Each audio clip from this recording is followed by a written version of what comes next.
Пострадали люди и строения. Досмотрите это видео до конца, и вы узнаете, какая ситуация застала таджиков врасплох. Подписывайтесь на наши обновления, и точно будете в курсе всего самого актуального. В Таджикистане за прошедшие в сутки в результате сильных ветров были повреждены несколько зданий, сообщает Комитет по чрезвычайным ситуациям и гражданской обороне Республики Таджикистан.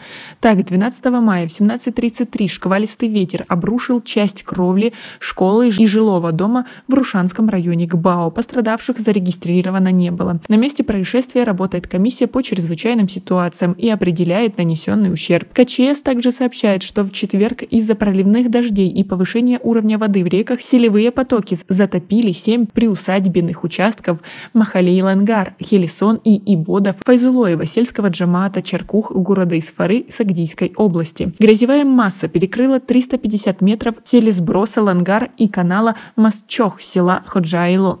Также сели стали причиной временного блокирования автомобильной дороги Махали-Тагис-Садда сельского джамаата Сурх. На данный момент дорога расчищена, движение восстановлено, но восстановительные работы все еще продолжаются. Сели сошли на территории сел Хурми, Пули, Гердоб, Гезан, Суджина, Касатарош, сельского джамаата Магион города Педжикент. Грязевая масса подтопила подвальные помещения 3 жилых домов Махали, Заравшон села Худжина и 2 домов жителей села Чарбок сельского джамаата Касатарош.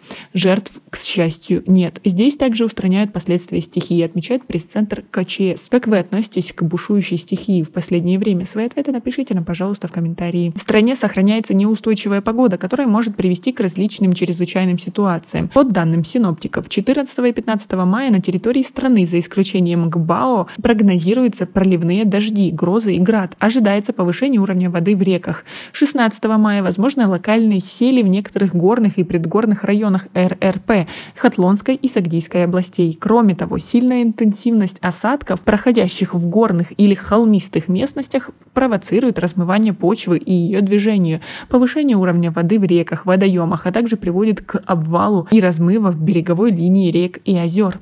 Неустойчивая погода также осложнит выпас и содержание скота на пастбищах. Дождевым и речным стоком возможно подтопление низких мест сельхозугодий, перемыв участков дорог, а также есть угроза безопасности низководных мостов и дамб.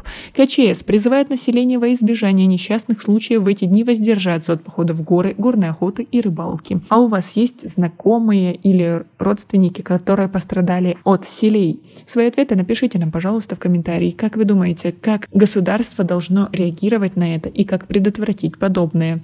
Напишите свои идеи в комментарии. У нас пока на этом все. Оцените наши видео подпиской и лайком. До скорой встречи!